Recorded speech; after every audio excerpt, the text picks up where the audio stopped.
Hi hello నమస్తే, నేను మీ Ramya. DSK screen film టీవీకి స్వాగతం. ప్రస్తుతం మన టాలీవుడ్ సినిమా ఏ రేంజ్లో షైన్ అవుతుందో చూస్తున్నాం. మరి ఈ ఏడాది జనవరిలో వచ్చిన చిన్న సినిమా పెద్ద విజయాన్ని సాధించింది.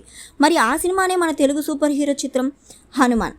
యంగ్ హీరో తేజ సజ్జా హీరోగా, అమృత అయ్యర్ హీరోయిన్గా talented film maker Prasanth Varma తెరకెక్కించిన ఈ చిత్రం సెన్సేషనల్ హిట్ అయింది.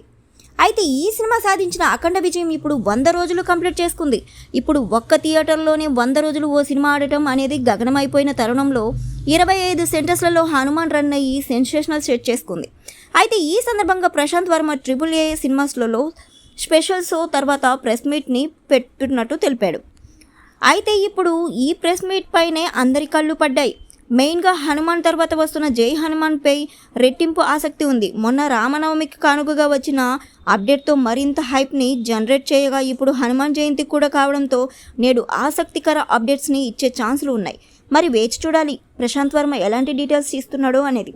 ఇలాంటి మరిన్ని వీడియోస్ కోసం మా ఛానల్ని సబ్స్క్రైబ్ చేసి, లైక్ చేసి, షేర్ చేసి మీ అమూల్యమైన కామెంట్స్ని మాకు తెలియజేయండి.